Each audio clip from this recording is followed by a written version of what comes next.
আজ শুক্রবার ২৭শে বৈশাখ ২০২৪ সালের ১০ই মে মিথুন রাশি মিথুন লগ্ন জেমিনি সাইনের জাতক জাতিকাদের আজকের দিনটি কিন্তু এক প্রকার বেশ কাটতে চলেছে।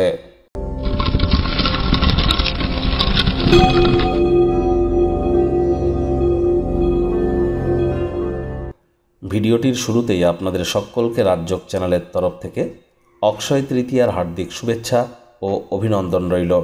স্ক্রিনে আপনারা দেখতে পাচ্ছেন দেবী মহালক্ষ্মীর গায়ত্রী মন্ত্র ওম শ্রী মহালক্ষ্মী চ বিদ্মহে বিষ্ণুপত্নাই চ ধীমহি তন্ন লক্ষ্মী প্রচোদয়াৎ।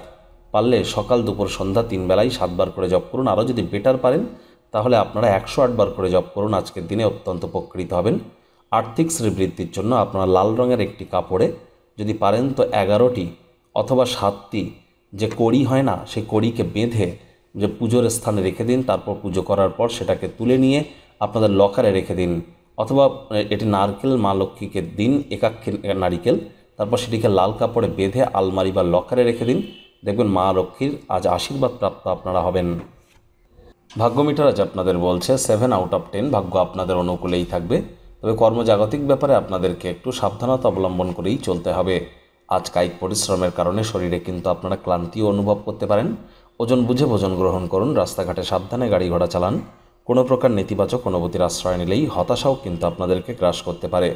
শৈশবকালীন স্মৃতি আজ আপনাকে আঁকড়ে ধরতে পারে, তাই মাত্রা অতিরিক্ত অতীতে যাওয়াও কিন্তু সঠিক নয়। আর এর কারণে অপ্রয়োজনীয় মানসিক উত্তেজনাও বাড়তে পারে। মাঝে মাঝে শিশুসুলভ যে ক্ষমতা হারিয়ে যাওয়াটাই কিন্তু আপনার মেন টেনশনের কারণ। আজ অর্থগত ব্যাপারে আর্থিক লেনদেনের ক্ষেত্রে তাড়াহুড়ো করে সিদ্ধান্ত যেন নেবেন না। আয় ইনকাম বাড়লেও খরচও একটু বাড়তে চলেছে, যার কারণে সঞ্চয় ঘাটতি পড়তে পারে। চাকরিজীবী যারা আছেন তাদের অফিসে কম কথা বলে কাজ বেশি করতে হবে। মনের থেকে মস্তিষ্ককে বেশি দাম দিতে হবে। কোনো প্রকার অফিস পলিটিক্স বা গসিপিংয়ের অংশ যেন হবেন না। বসের কিন্তু কুনজরে পড়ে যেতে পারেন। রাজনীতিবিদ যারা আছেন জনসংযোগ বৃদ্ধি করুন। কঠোর কায়িক পরিশ্রমের কোনো বিকল্পই কিন্তু নেই। শর্টকাট অবলম্বন করে আখেরে আপনারা খুব বেশি দূর কিন্তু এগোতে পারবেন না।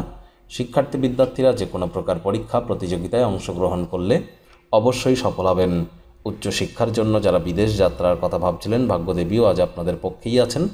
আজ আপনাদের সন্তান সন্ততি থেকে থাকলে তারা তাদের কৃতিত্বের দ্বারা আপনাদেরকে গর্বিত অনুভব করাবে।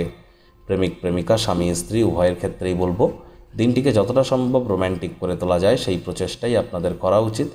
অবিবাহিতদের বিবাহের যোগ পরিলক্ষিত হচ্ছে। যারা প্রেমে পড়েননি তাদের জীবনে স্বপ্নের নারী বা পুরুষের আগমন আজ কিন্তু হতেই পারে। একটু প্রচেষ্টা আপনাদেরকেও করতে হবে। শত্রুপক্ষ বিরোধী পক্ষ আজ কিন্তু খুব একটি শক্তিশালী থাকছে না। এ বিষয়ে আপনাদেরকে একটু সজাগ থাকতে হবে। তৎসত্ত্বেও বন্ধুবান্ধবরা সন্ধেবেলার সময় আকর্ষণীয় কোনো কিছু করার পরিকল্পনা করতেই পারে, যা দিনটিকে উজ্জ্বল থেকে উজ্জ্বলতর করে তুলবে। আজ পরিবার পরিজনদের সাথে ভাব ভালোবাসা বাড়বে এবং একসাথে আপনারা কোনো স্থানে ভ্রমণেও কিন্তু যেতে পারেন।